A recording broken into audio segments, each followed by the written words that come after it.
चलने में दिक्कत होती है, चलते चलते गिर जाते हैं, लड़खड़ा के चलते हैं, बैलेंस करने में प्रॉब्लम होती है, या डेली की एक्टिविटीज़ में प्रॉब्लम है, सामान नहीं उठा सकते, या लिखने में प्रॉब्लम हो रही है, बोलने में परेशानी हो रही है, दोस्तों ये सिम्टम्स अटैक्सिया के हो सकते हैं। आज हम बात करेंगे आपसे अटैक्सिया के बारे में और उसके होम्योपैथिक ट्रीटमेंट के बारे में। कौन कौन सी होम्योपैथिक दवाइयाँ हैं जो अटैक्सिया को कंट्रोल करने में हेल्पफुल हो सकती हैं और डिसीज़ प्रोग्रेशन को रोक सकती हैं।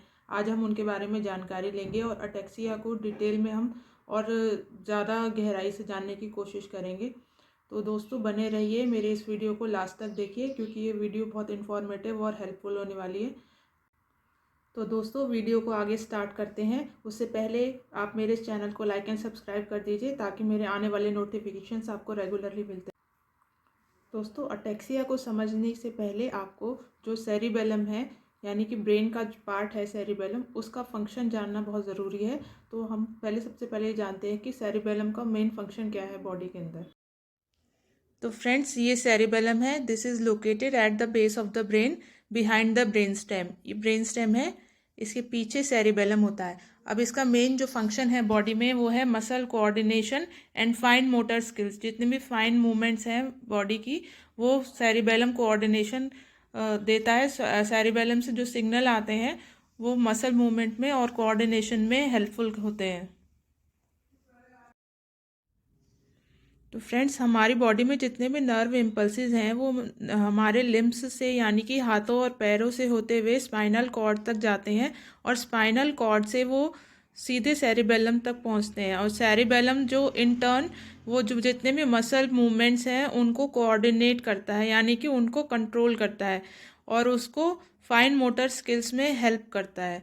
तो जो हमारा मेन सेरिबेलम है अगर उसमें डीजनरेशन होता है या फिर स्पाइनल कॉर्ड की जो नर्व्स हैं उनमें डीजनरेशन होता है तो हमारे जो नर्व इम्पल्सेस हैं वो कोऑर्डिनेट नहीं हो पाते और हमारी बॉडी का जो बैलेंस है वो मेंटेन नहीं रह पाता, क्योंकि जो नर्व्स हैं वो डैमेज हैं और जो सिग्नल हैं वो प्रॉपरली सेरिबेलम तक नहीं पहुंच पाते हैं स्पाइनल कॉर्ड से।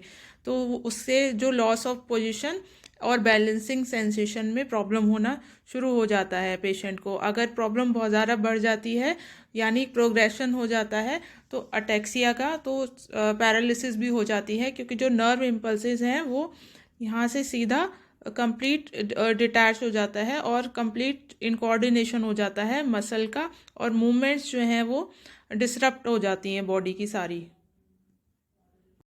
तो फ्रेंड्स अब हम जानते हैं symptoms of ataxia. The typical symptoms of ataxia are difficulty in walking and improper balance. Balancing नहीं होती प्रॉपरली बॉडी की और इनकोऑर्डिनेशन रहता है मसल का। और deterioration of fine motor skills, जैसे बटन लगाना, आप टीथ ब्रश करना, अपनी नोज टच करना और जितनी लिखना और खाना खाना, अपना जो हाथ है वो मुंह तक ले जाना, ये जो टिपिकल फाइन मोटर स्किल्स हैं ये सारी डिस्टर्ब हो जाती हैं। जो डेली एक्टिविटीज़ हैं पेशेंट की वो डिस्टर्ब हो जाती हैं। उसके साथ साथ स्लर्ड स्पीच होगी, यानी बोलने में दिक्कत होगी, प्रॉपरली पेशेंट जो है बोल नहीं पाता है। कभी कभी उसको ट्रेमर्स आते हैं हैंड्स के अंदर, यानी उसका जो हैंड्स हैं वो कांपते हैं, हाथ कांपते हैं, वो लिखने में उसको परेशानी होती है, प्रॉपरली लिख नहीं पाता और पेशेंट अपना जो डेली रूटीन के काम है वो नहीं कर पाता। और उसके साथ साथ कभी कभी आइज़ की भी इनकोऑर्डिनेशन होता है, यानी कि जो आइज़ हैं वो एक जगह पे फिक्स नहीं रह पाती हैं और वो here and there they move, the eyes move here and there, उसको निस्टैग्मस बोलते हैं, एक जगह फिक्स नहीं हो पाती हैं प्यूपिल। और फिर उसके बाद उसको हार्ट प्रॉब्लम भी हो सकती हैं अगर प्रॉब्लम बहुत ज़्यादा जो इनकोऑर्डिनेशन की मसल की रहती है, क्योंकि जो ब्रेन स्टेम है वो हार्ट के जो पंप करता है उसको, जो नोड्स हैं इम्पल्सेस हैं हार्ट के इम्पल्सेस हैं उसको कोऑर्डिनेशन करता है। तो उसमें भी अगर प्रॉब्लम होती है तो धीरे धीरे हार्ट की भी प्रॉब्लम पेशेंट को हो सकती है। तो ये सारे सिम्टम्स अटैक्सिया के हो सकते हैं और ये टिपिकली स्टार्ट हो सकते हैं किसी भी एज में, अगर हेरिडिटरी है तो। फ्रेंड्स ये टिपिकल अटैक्सिया का गेट पैटर्न है। आप देखिए, in coordination and the poor balancing of the body, the patient sways from here and there. This is the typical ataxic gait pattern. Friends ये टिपिकल गेट है cerebellar ataxia का। White base, tottering, यानी कि patient जो है वो ऐसे पैर चौड़े करके चलता है और एक तरफ साइड में जो है वो लड़खड़ाता है, वो सीधा नहीं चल पाता, अनस्टेडीनेस ऑफ गेट रहता है सेरिबेलर अटैक्सिया के केसेस में। वहीं हम बात करते हैं सेंसरी अटैक्सिया की, जो इसमें टिपिकल हाई स्टेपिंग गेट होता है, यानी पेशेंट बहुत ज़्यादा पैर उठा के चलता है। तो ये जो टिपिकल हाई स्टेपिंग गेट है वो सेंसरी अटैक्सिया का होता है। अगर ये गेट प्रेजेंट है तो सेंसरी अटैक्सिया पॉसिबिलिटी हो सकती है पेशेंट के लिए। तो गेट से हम पता लगा सकते हैं, यानी पेशेंट के चलने से पता लगा सकते हैं कि उसको अटैक्सिया है। तो फ्रेंड्स, ये रोमबर्ग साइन है। This is done to detect cerebellar ataxia. इसमें पेशेंट को सीधा खड़ा होने के लिए बोला जाता है, आंखें बंद करके लगभग 60 सेकंड के लिए। अगर वो सीधा नहीं खड़ा हो पाता और एक तरफ गिर जाता है तो सेरिबेलर अटैक्सिया कंफर्म हो जाता है। तो फ्रेंड्स, अब हम बात करते हैं causes and types of ataxia. तो कॉजेज़ में सबसे पहले आ जाता है हेरिडिटरी। हेरिडिटरी में मोस्ट कॉमन जो कॉज है अटैक्सिया का वो है फ्रेडरिक्स अटैक्सिया। ये typically it starts at the age of 5 to 15 years, और ये बच्चे को चलने में परेशानी होती है और धीरे धीरे जो है ये प्रॉब्लम जो है वो प्रोग्रेस होती जाती है। ये हेरिडिटरी होता है, by birth genes, defective genes होते हैं, उसकी वजह से फ्रेडरिक्स अटैक्सिया होता है। नेक्स्ट आ जाता है acquired causes of ataxia. Acquired causes of ataxia में मोस्ट कॉमन हो जाते हैं इंजरी, यानी अगर इंजरी है या स्पाइनल कॉर्ड में या ब्रेन में, तो फिर उसके बाद अटैक्सिया डेवलप हो सकता है।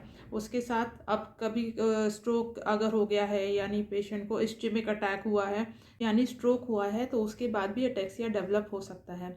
अब एक्वायर्ड कॉजेज़ में आ जाता है अल्कोहल। अल्कोहल अगर बहुत ज़्यादा एक्सेसिव इनटेक हो रहा है तो भी नर्व डिजनरेट हो जाती हैं और अटैक्सिया डेवलप हो सकता है। उसके साथ अगर इन्फेक्शन अगर होता है ब्रेन के अंदर या स्पाइनल कॉर्ड में इन्फेक्शन होता है, जैसे चिकन पॉक्स हो गया, हर्पीज़ इन्फेक्शन हो गया, सिफिलिटिक इन्फेक्शन हो गया, जिसको टेबिस डॉर्सैलिस बोलते हैं, तो भी नर्व्स डिजनरेट हो जाती हैं और अटैक्सिया डेवलप हो जाता है। अब बात करते हैं विटामिन्स की। अगर विटामिन्स डेफिशिएंसी होती है, जिसमें मोस्ट इंपॉर्टेंट है बी ट्वेल्व एंड बी1, ये जो विटामिन्स हैं ये नर्व से रिलेटेड होते हैं। अगर इनकी डेफिशिएंसी होती है तो नर्वस डिजनरेशन हो जाता है और उसके बाद भी अटैक्सिया के सिम्टम्स डेवलप हो जाते हैं। अब ये सारे एक्वायर्ड कॉजेज़ हो सकते हैं। कई बार बहुत ज़्यादा अगर मेडिसिन ले रहे हैं आप, जैसे एंटी एपिलेप्टिक मेडिसिन अगर ले रहे हैं, तो वो भी अटैक्सिया के सिम्टम्स को कॉज कर सकती हैं। और कई बार ये due to heavy metal poisoning, यानी जैसे आर्सेनिक हो गया, लेड हो गया, उसकी वजह से भी हो सकता है। अगर थायराइडिज्म है पेशेंट को, क्रॉनिक थायराइडिज्म, थायराइड की प्रॉब्लम है, हाइपोथायराइडिज्म एंड हाइपरथायराइडिज्म, तो भी उसको अटैक्सिया यानी इनकोऑर्डिनेशन के सिम्टम्स जो हैं वो हो सकते हैं। ये सारे एक्वायर्ड कॉजेज़ में आते हैं। तो इसीलिए ये इम्पॉर्टेंट है कि पेशेंट की जो हिस्ट्री है उससे पता चलता है कि अटैक्सिया के क्या कॉजेज़ हो सकते हैं। नेक्स्ट आ जाता है इडियोपैथिक, यानी कि कोई कॉज डिटेक्ट नहीं होता पेशेंट को और अटैक्सिया जो है वो डेवलप हो जाता है। अब हम बात करते हैं कि इसके जो टाइप्स हैं वो कितने टाइप्स हैं। तो 3 टाइप्स ऑफ अटैक्सिया है: cerebellar ataxia, sensory ataxia and vestibular ataxia. तो cerebellar ataxia due to defect and degeneration of the cerebellum, और जो सेंसरी अटैक्सिया है it is related to the spinal cord degeneration, यानी spinal cord में degeneration है तो sensory ataxia हो जाएगा। अब हम बात करते हैं diagnosis and treatment of ataxia. तो डायग्नोसिस इज कन्फर्म्ड बाय सीटी एंड एमआरआई। अब ट्रीटमेंट की बात करते हैं। तो treatment, conventional mode of treatment जो अटैक्सिया का है वो यूजिंग पैलिएटिव मेडिसिन, यानी अगर पेशेंट को सिफिलिटिक अगर डिजनरेशन है स्पाइनल कॉर्ड का तो उसको एंटीसिफिलिटिक मेडिसिन से पेशेंट को पैलिएशन दिया जाता है और उसको जो नॉर्मल डेली एक्टिविटीज़ में उसमें हेल्पफुल हो जाता है और उसको काफ़ी जो डिसीज़ प्रोग्रेशन है वो उसको रोकने की कोशिश की जाती है। अब हम बात करते हैं फिजियोथेरेपी की। तो फिजियोथेरेपी से भी पेशेंट काफ़ी हेल्प होती है और पेशेंट को काफ़ी इम्प्रूवमेंट होती है और जो डिसीज़ प्रोग्रेशन है उसको भी काफ़ी हद तक हम स्टॉप कर सकते हैं। अब हम बात करते हैं कि अगर होम्योपैथी में इसको जो इलाज है यानी डिसीज़ प्रोग्रेशन है वो रुक सकता है और क्या पेशेंट क्योर हो सकता है, तो काफ़ी हद तक हम डिसीज़ को कंट्रोल कर सकते हैं और उसको पेशेंट को जो नॉर्मल एक्टिविटीज़ हैं उसको हम रिकवर कर सकते हैं और काफ़ी हद तक हम पेशेंट को क्योर करने की कोशिश कर सकते हैं होम्योपैथिक मेडिसिन से। तो होम्योपैथिक एक पर्सनलाइज्ड मोड ऑफ ट्रीटमेंट है, यानी कि जो पेशेंट के जो सिम्टम्स हैं उसको कंप्लीट उसको डिटेल लेके उसके जो सिम्टम्स हैं उसके अगर पेन हो रहा है अटैक्सिया में और उसको देखना है टाइप ऑफ पेन क्या है, उसका नेचर ऑफ पेन क्या है। उसके साथ अगर पेशेंट को यूरिनरी प्रॉब्लम है और लोअर एक्सट्रीमिटीज़ में ट्रेम्बलिंग की प्रॉब्लम ज़्यादा है या अपर एक्सट्रीमिटीज़ में ज़्यादा प्रॉब्लम है, हैंड्स ट्रेम्बलिंग है, या उसको आइज़ में प्रॉब्लम है, आइज़ इनकोऑर्डिनेशन है, या फिर उसको जो स्पीच में प्रॉब्लम है यानी या स्वेलो करने में या च्यूई करने में उसको प्रॉब्लम है, तो ये सारे सिम्टम्स जो हैं वो नोट डाउन करके पेशेंट की जो अगर उसको पेन भी है, अगर बहुत ज़्यादा पेन रहता है अटैक्सिया में, तो वो सारे सिम्टम्स जो हैं वो नोट डाउन करने के बाद कंप्लीट एनालिसिस ऑफ सिम्टम्स करने के बाद पेशेंट को मेडिसिन दी जाती है जो उसकी मेडिसिन मोस्ट सिमिलर रहती है उसके सिम्टम्स के, वो इंडिकेटेड मेडिसिन पेशेंट को दी जाती है। तो पेशेंट का डिसीज़ ना केवल कंट्रोल होता है बल्कि काफ़ी हद तक हम उसको क्योर कर सकते हैं। तो होम्योपैथी डेफिनेटली एक बेटर चॉइस ऑफ ट्रीटमेंट है डिसीज़ प्रोग्रेशन को स्टॉप करने के लिए और पेशेंट को क्योर करने के लिए। तो इसके लिए पेशेंट को पर्सनली जाके अपने होम्योपैथिक डॉक्टर को अपना केस देना चाहिए, ताकि जो इसकी इंडिकेटेड होम्योपैथिक मेडिसिन है उसको देने के बाद उसके जो डिसीज सिम्टम्स हैं उसको हम क्योर कर सकें। अब हम बात करते हैं इस कौन कौन सी होम्योपैथिक मेडिसिन हैं जो अटैक्सिया को क्योर करने में हेल्पफुल हो सकती हैं। तो ये मोस्टली ये बेस्ड रहता है थ्री टाइप ऑफ, यानी स्टेज ऑफ डिसीज़, कौन सी स्टेज में है डिसीज़। अगर प्री टैक्सिया के स्टेज में यानी डिसीज़ अभी स्टार्ट हुआ है, डिसीज़ प्रोग्रेस ज़्यादा नहीं हुआ है, तो प्री अटैक्सिक स्टेज के लिए अलग मेडिसिन है, अटैक्सिक स्टेज के लिए अलग मेडिसिन है, और या डिसीज़ बहुत ज़्यादा प्रोग्रेस हो गया या पैरालिटिक स्टेज हो गया अटैक्सिया का, उसके लिए अलग मेडिसिन होंगी। तो ये डिफ़ाइन करना ज़रूरी है कि पेशेंट को कौन सी स्टेज में है और कौन सी मेडिसिन उसके लिए हेल्पफुल होंगी। तो जो प्री अटैक्सिक स्टेज है उसमें जो हेल्पफुल मेडिसिन हो गई बेलाडोना हो गई, नक्स वोमिका हो गई, सिकल कॉर हो गई, तो ये प्री अटैक्सिक स्टेज के लिए मोस्ट इंडिकेटेड मेडिसिन रहती हैं। अटैक्सिक फेज़ के लिए अगैरिकस मस्कैरिस हो गया, एलुमिना हो गया, अर्जेंटम नाइट्रिकम हो गया, जिंकम मेटालिकम हो गया, तो पिक्रिक एसिड हो गया, फॉस्फोरिक एसिड हो गया, सिलीशिया हो गया, सिकेल कॉर हो गया, नोस्मोडियम हो गया। ये मोस्ट कॉमनली होम्योपैथिक मेडिसिन रहे हैं वो जो प्री अटैक्सिक और अटैक्सिक फेज़ के लिए दी जाती हैं। अब हम बात करते हैं इसकी पेन्स की। अब पेन को रिलीव करने के लिए, अटैक्सिया के पेन को रिलीव करने के लिए जो मोस्ट कॉमनली इंडिकेटेड मेडिसिन रहती हैं वो हो गया थैलियम मैट। थैलियम मैट एक बहुत अच्छी मेडिसिन है लोकोमोटर अटैक्सिया के पेन्स को कंट्रोल करने के लिए। दोस्तों एलुमिना एक बहुत अच्छी मेडिसिन है अटैक्सिया के सिम्टम्स के लिए, और इसमें जो सिम्टम्स हैं वो मेनली रहते हैं पेशेंट ड्रैग्स द फीट, उसको बहुत ज़्यादा हैवीनेस फील होती है लोअर लिम्स में और इनकोऑर्डिनेशन ऑफ लोअर लिम्स होता है। Can not walk except with eyes open, यानी कि वो बिना आँख खोले वो चल नहीं सकता, अगर उसको आँख बंद करने के लिए बोलते हैं तो पेशेंट चल नहीं पाता। तो ये अटैक्सिया का मोस्ट इंपॉर्टेंट जो सिम्टम्स हैं वो एलुमिना कवर करती है। उसके साथ जो हमारी नेक्स्ट मेडिसिन आ जाती है वो है एगैरिकस मस्कैरियस।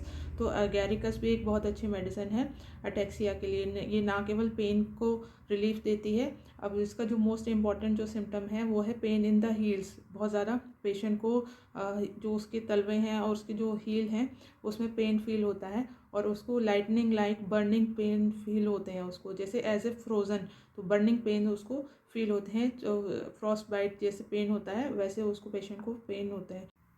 दोस्तों नेक्स्ट हमारी मेडिसिन है लोकोमोटर अटैक्सिया के लिए अर्जेंटम नाइट्रिकम। इसके सिम्टम्स हैं staggering gait, unsteadiness of the gait, यानी कि पेशेंट बहुत ज़्यादा लड़खड़ा के चलेगा, इनकोऑर्डिनेशन ऑफ मसल होगी और इनकोऑर्डिनेशन ऑफ द लोअर लिम्स जो है वो स्टेडी नहीं रह सकते हैं। उसके साथ साथ patient can not walk except with eyes open, बिना आँख खोले पेशेंट नहीं चल सकता, या अंधेरे में पेशेंट को है चलने में प्रॉब्लम होती है, और उसको जो बैक है उसमें पेन रहता है। तो ये सारे सिम्टम्स हैं अर्जेंटम नाइट्रिकम के हैं। तो अर्जेंटम नाइट्रिकम एक बहुत अच्छी मेडिसिन है लोकोमोटर अटैक्सिया। तो फ्रेंड्स आज के हमारे इस वीडियो में हमने जाना अटैक्सिया के बारे में, उसके कॉजेज़ के बारे में, सिम्टम्स के बारे में, उसके टाइप्स के बारे में और उसके ट्रीटमेंट के बारे में, और कौन कौन सी होम्योपैथिक मेडिसिन्स हैं जो अटैक्सिया को क्योर करने में हेल्पफुल हो सकती हैं, उनके बारे में आज हमने डिटेल में जानकारी ली। तो आप अपने सजेशन मुझे लिख के भेजिए, कौन कौन सा डिसीज़ है जिसके बारे में आप मुझे चाहते हैं डिटेल में जानकारी लेना, तो उसके बारे में आप मुझे लिख के बताइए, अपने मैसेज मुझे लिख के भेजिए। और अगर आपको मेरा ये वीडियो अच्छा लगा हो तो मेरे इस वीडियो को लाइक एंड सब्सक्राइब कर दीजिए। Thanks for watching, bye, take care.